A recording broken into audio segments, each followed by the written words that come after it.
बोलो गणेश जी महाराज की जय। एक दिन गणेश जी का मेला लग रहा था, सब कोई मेले में जा रहे थे। एक छोटी सी लड़की थी, उसने अपनी माँ से जिद करने लगी, मैं तो मेले में जाऊंगी। वह बोली, माँ बोले कि बहुत भीड़ होगी, किधर तू गिर पड़ जाएगी, पर नहीं मानी। तो उसने माँ से 2 लड्डू और 1 घंटी में पानी लिया। बोली 1 लड्डू तो गणेश जी को महाराज को खिलाकर पानी पिला देना, दूसरा लड्डू तू खाकर पानी पी लेना। लड़की मेले में चली गई। मेला खत्म होने पर सब अपने अपने घर आने लगे। लड़की वहीं बैठ गई। वह बोली 1 लड्डू तुमको, 1 लड्डू मुझको। इस तरह सारी रात बीत गई। गणेश जी ने सोचा कि लड्डू नहीं खाऊंगा तो लड़की घर नहीं जाएगी। छोटा सा रूप बनाकर आया, लड़की से 1 लड्डू लेकर खाया, पानी पी लिया। कहा कि कुछ मांग ले। लड़की बोली, अन्न मांगू, धन मांगू, लक्ष्मी मांगू, नौखंड महल मांगू, बांदी मांगू, खूंटी हार, शेष भरतार, रुंझुन बैल, बस इतना ही मांगू। गणेश जी बोले, छोटी सी दिखती है पर सब कुछ मांग लिया, अब तेरे घर जात सब कुछ मिलेगा। घर आई तो लड़की की माँ बोली, इतनी देर कहाँ लगाई। लड़की कहने लगी, मैं गणेश जी को लड्डू खिलाकर पानी पिलाकर गणेश जी महाराज की कृपा से सब कुछ हो गया। गणेश जी महाराज जैसे उसको दिया वैसे कहते सुनते उस हमारे और हमारे परिवार को, सुनने वालों को, सबको देना। बोलो सूर्य नारायण भगवान की, बोलो लक्ष्मी माता की जय। एक ब्राह्मण था, हर रोज पीपल में जल चढ़ाने जाता। पीपल में से एक लड़की कहती, पिताजी मैं तेरे साथ चलूंगी। ब्राह्मण सूखने लगा। ब्राह्मणी बोली, क्यों सूखते जाओ। ब्राह्मण बोला, पीपल में से एक लड़की कहती, पिताजी मैं तेरे साथ चलूंगी। बोली, कल ले आना, जहाँ 6 खाएंगी वहाँ 7वीं भी खा लेगी। दूसरे दिन ले आया। उस दिन आटा मांगने गया तो थैली भर भर के मिला। आटा छानने लगी। बोली, माँ मैं छानूंगी ना, पावनी बेटी धोली हो जाएगी ना, मैं तो छानूंगी। उसने छाना, परात भर गई। खाना बनाने में लगी। तब मैं भी बोली, माँ मैं बनाऊंगी। माँ बोली, ना बेटा तेरी उंगली चल जाएगी। ना माँ मैं ही बनाऊंगी। रसोई में 36 प्रकार के भोजन बनाए, सबने पेट भर भर के खिलाया। दूसरे दिन और दिन भूखे रहते थे, उस दिन पेट भर के खाया। अब थोड़ी देर बाद उनका भाई आया, बोला, जीजी मुझे भूख लग गया, रोटी खाऊंगा। बहन सोच में पड़ गई, सबने खा लिया, कहाँ से खिलाऊंगी। बेटी बोली, माँ क्या बात है, तेरा मामा है रोटी खाएगा।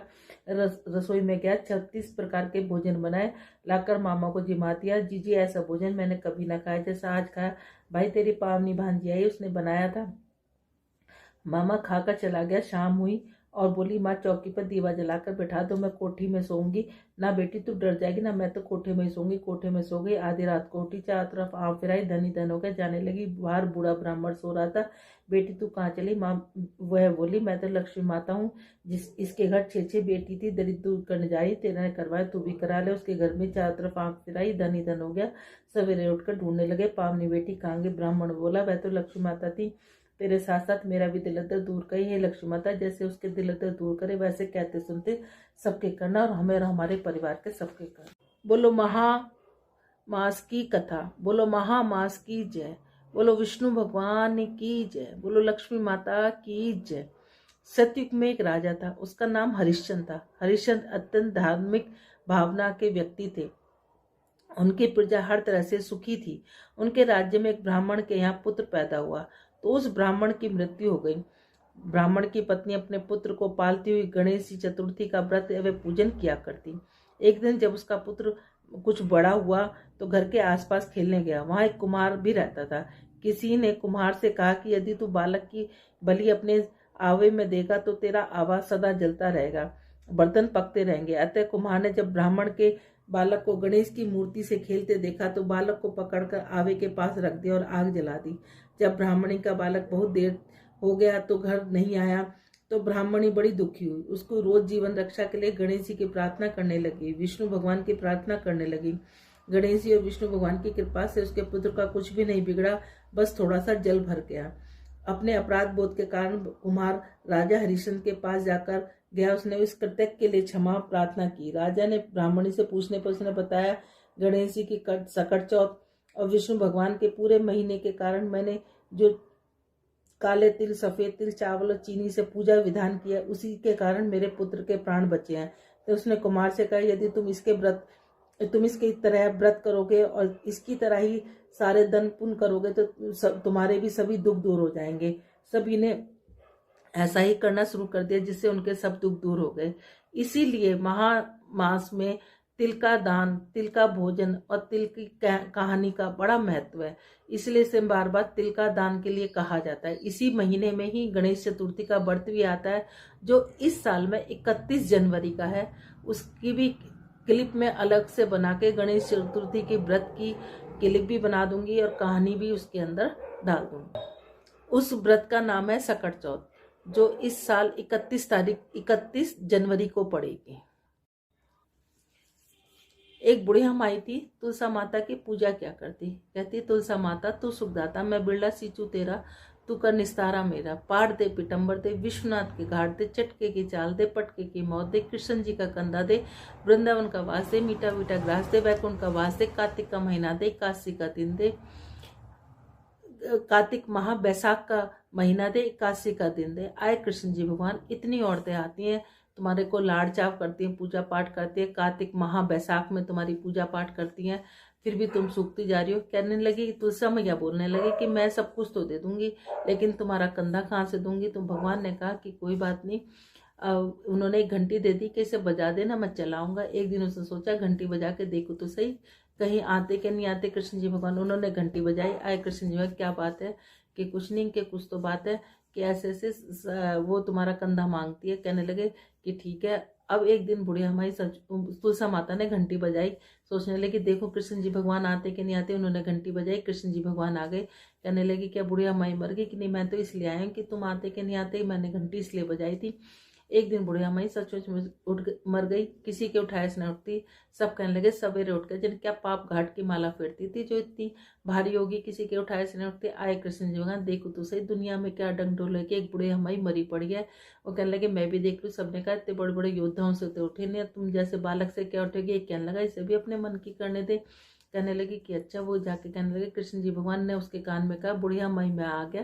कहने लगी ऐसे नहीं, मोर मुकुट पीताम्बर पहने, हाथ में मुरली बजाते, सबके सामने दर्शन दो। उन्होंने मोर मुकुट पीताम्बर पहने, हाथ में मुरली बजाते, सबके सामने दर्शन दिए। जैसे तुलसा मैया कृष्ण जी भगवान तुमने उनको दर्शन दिए, वैसे कहते सुनते हमारे और हमारे परिवार को सबको देना। ता की जय। गंगा जमुना माई की जय। ठीक। एक बार गंगा जमुना किसान के खेत से जा रही थी, तो जमुना माई ने 12 दाने तोड़े। तो गंगा माई कहने लगी तूने तो 12 दाने तोड़े, तो ये तो चोरी का पछावन लग गया। वो कहने लगी कि कैसे होता रहेगा, तू सेठ के यहाँ 12 वर्ष नौकरी कर ले। उसने सेठ के यहाँ 12 वर्ष नौकरी कर ली। अब उसने सेठ से जाके कहा कि मैं तेरे घर 12 वर्ष नौकरी करूंगी, लेकिन बर्तन नहीं मांजूंगी, झाड़ू नहीं लगाऊंगी, दिया नहीं चासूंगी। उसने कहा बहुत काम करने वाली है, जरा जो काम दिल करे वो काम कर ले। और गंगा जमुना माई वहाँ रहकर काम करने लगी। 12 वर्ष बाद आया गंगा का नहान, गंगा का मेला लगा बड़ा। तो वहाँ जाके सेठ सेठानी गंगा नहाने जाने लगे। तो वो कहने लगे कि तुम भी चलो, कि नहीं, कि मैं नहीं जाऊंगी। कि उन्होंने कहा कि मेरा ये सोने का टका मेरी बहन गंगा को दे देना। अब किसान वहाँ जाके नहाए धोए और जाके उन्होंने आवाज लगाई, हे गंगा माई तेरी बहन जमुना ने सोने का टका दिया है। गोरी गोरी भैया हरी हरी चूड़ियाँ पहने, 2 हाथ निकले। उन्होंने कहा उसका कहना 12 वर्ष पूरे हो गए। उन्होंने जाकर कहा कि ये 12 वर्ष पूरे हो गए। तो कहने लगे कि ठीक है, कि ठीक है। अब उसने आके कहा गंगा जी से आके सेठ सेठानी ने कहा कि तुम्हारे 12 वर्ष पूरे हो गए। वो सहज धारा भर के बह निकली। सेठ सेठानी बड़ा दुख मनाने लगे, औंधे पड़ गए कि हमसे तो बड़ा दोष लग गया हमें तो, क्योंकि हमने जमुना माई से काम कराया। अब गंगा माई ने पूछा कि तूने कुछ कह के आई है, धीरज बंधा के आई? न मैं उन्हें कुछ कह के आई, न धीरज बंधा के आई। जाओ उन्हें कह के आना, धीरज बंधाना, कहना तुम्हारा कोई दोष नहीं है, 7 जन्म 7 पीढ़ी तुम्हारे घर में अन्नपूर्णा लक्ष्मी सरस्वती का वास होगा। जैसे गंगा जमुना मैया तुमने उनको दिया, वैसे कहते सुनते हमें और हमारे परिवार को सबको देना। बोलो गंगा माई की। बाद हमें वार की कहानी कहनी है। ये 5 कहानी हमें डेली कहनी है। उसके बाद हमें महात्म कहना है यही, और यही करने से ही हमें ये पूरे माह के महात्म का पूरा हमें फल मिलेगा। बोलो गणेश जी महाराज, शनि महाराज की जय। एक ब्राह्मण पूजा पाठ करने जा रहे थे, रास्ते में शनिचर महाराज मिले। ब्राह्मण बोला शनि महाराज कहाँ जा रहे हो? शनिचर बोला राजा के यहाँ लगने जा रहा हूँ। ब्राह्मण बोला राजा के लगेगा, शादी प्रजा दुखी होगी इसलिए मेरे लग जाए। शनि महाराज बोले कितने साल लगूंगा? ब्राह्मण बोला 7 साल की ना उठी जाए, 5 साल की ना उठी जाए, 2.5 साल की ना उठी जाए, 1.25 साल की ना उठी जाए। जब ब्राह्मण ने 1.25 पैर की उनकी शनि महाराज की दशा उठ ली और नदी के किनारे जाकर बैठ गया, आसन बिछाकर पाठ करने लगा। नदी में 2 मतीरे बह जाए तो उसे निकाल कर घोड़े के नीचे रख लिए। वह मतीरे राजा के लड़के का सिर बन गए। उसके पास जाकर शनि महाराज आए, आकर बोले कि ब्राह्मण राजा के लड़के का सिर काट कर रख लिए है। तो ब्राह्मण ने कहा किसी से मत कहना, मेरे को शनि की दशा लगी। शनि ने 1 से कई 2 से कई सारी नगरी में फैल गई। राजा बोला ब्राह्मण को सूली पर चढ़ा दो। सोने की गड़वाई वो टूट गई, चांदी की गड़वाई वो टूट गई, तांबे की गड़वाई वो टूट गई। लोहे की घड़वाई वो टूट गई। जब और जो घड़वाए वही टूट जाए, इतनी देर में 1.25 बीत गया। राजा के लड़के खेलते खेलते आ गए। रानी बोली, महाराज ब्राह्मण को सूली पर तो न चढ़ा दिया, जाकर देखो तो सही हमारा पाप कैसे उतरेगा। राजा ने जाकर देखा, ब्राह्मण पाठ कर रहा। राजा ने पूछा, ब्राह्मण क्या ज्ञान विज्ञान जानता है? ब्राह्मणों में मैं कुछ नहीं जानता, मैं तो पाठ करने जा रहा था। रास्ते में शनिचर महाराज मिले। वह बोले, मैं राजा के लगने जा रहा हूँ। तो मैं बोला, राजा के लगेगा, सारी प्रजा दोगी, इसलिए मेरे लग जाए। शनिचर महाराज ने, कितने साल की लग जाए? मैंने कहा 7 साल की ना उठी जाए, 5 साल की ना उठी जाए, 2.5 साल की ना उठी जाए, 1.25 साल की ना उठी जाए। इसलिए मैंने 1.25 पैर की ले ली। 1.25 पैर में मेरे को शनिचर ने ऐसे रंग दिखाए। अब राजा कहने लगा, इसकी दशा कैसे होती है? ब्राह्मण ने कहा, राजा सोने का, चांदी का दान, तांबे का दान, लोहे का दान, पीतल का दान करे। राजा ने कहा, साहूकार तो कर देगा, गरीब कैसे करे? ब्राह्मण बोला, तेल की डलियो, गुड़ की डलियो डकौत को दे दे, 7 बार पीपल में जल चढ़ा दे। क्या दे? शनि महाराज शनि महाराज का सोटा कभी ना आवे टोटा। शनि महाराज की घड़ी घड़ी घड़ी से 70 बला टली। 7 बार पीपल में जल चढ़ाने से सारी बला टल जाएंगी। जैसे शनि महाराज उसकी बला टाली, वैसे कहते सुनते हमारे और हमारे परिवार की सबकी। श्रीमन नारायण नारायण नारायण, लक्ष्मी नारायण नारायण नारायण, तुलसी नारायण नारायण नारायण, हे नाथ नारायण सुदेवा, हे नाथ नारायण वासुदेव। बोलो राधे राधे। 17वां अध्याय। प्रयाग स्नान के फल देने से राक्षस का उद्धार। अप्सरा कहने लगी कि हे राक्षस, वह ब्राह्मण कहने लगा कि इंद्र इस प्रकार अपनी अमरावती पुरी को गया। सो हे कल्याणी, तुम भी देवताओं से सेवा किए जाने वाले प्रयाग में महामास में महा के स्नान करने का निष्पाक होकर स्वर्ग में जाओगी। सो मैंने उस ब्राह्मण के वचन सुनकर उसके पैरों में पड़कर प्रणाम किया। घर आकर सब भाई बंधु, नौकर चाकर, धन आदि का त्याग कर शरीर को नष्ट करने वाली वस्तु समझकर घर से निकली। मास में गंगा यमुना के संगम पर जाकर स्नान किया। हे निशाचर, 3 दिन के स्नान से मेरे सब पाप नष्ट हो गए। 27 दिन के पुण्य से मैं देवता हो गई। पार्वती जी की सखी होकर सुख से निवास करती हूँ। इसलिए मैंने एक बार बहुत बार प्रयाग में स्नान किया।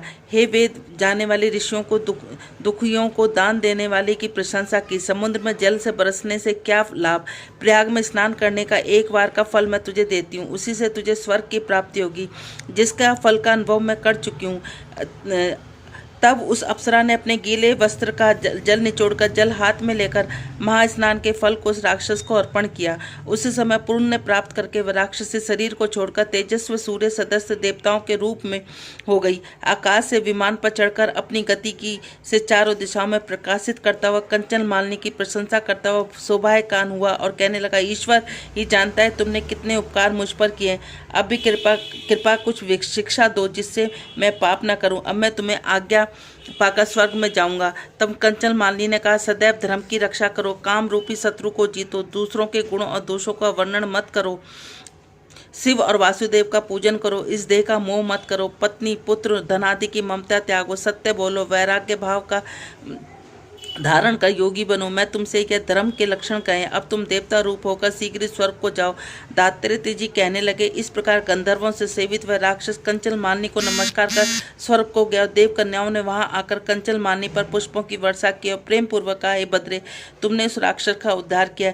इष्ट दुष्ट के डर से कोई भी इस वन में प्रवेश नहीं करता था। अब हम निडर होकर विचारेंगे। इस प्रकार कंचन मालिनी उस राक्षस का उद्धार करके प्रेम पूर्वक देव कन्याओं के साथ क्रीड़ा करते हुए शिवलोक को चली गई।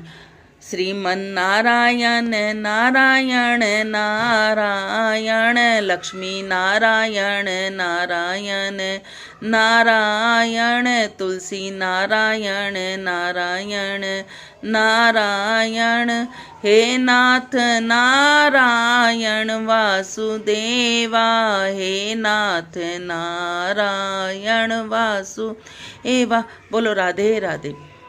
इस महात्म में हमें बताया गया है, इस अध्याय में हमें बताया गया है कि थोड़े से अगर हम पुण्य करते हैं, किसी की निंदा नहीं करते, किसी की अच्छाई बुराई नहीं करते, सिर्फ भोलेनाथ और भगवते वासुदेवाय का ओम नमः शिवाय का जाप करते हैं, तो ही हमारे पापों का नाश हो जाता है और बहुत सारे हमें पुण्य की प्राप्ति होती है। बोलो राधे राधे। आपको हमारे वीडियोस अच्छे लगते हैं तो हमारी वीडियोस को लाइक करें और शेयर करें, हमारे चैनल को सब्सक्राइब करें और सब्सक्राइब के साथ जो बेल आइकन है उसको भी प्रेस करें ताकि आपके पास हमारी नए वीडियोस की नोटिफिकेशन आती रहें।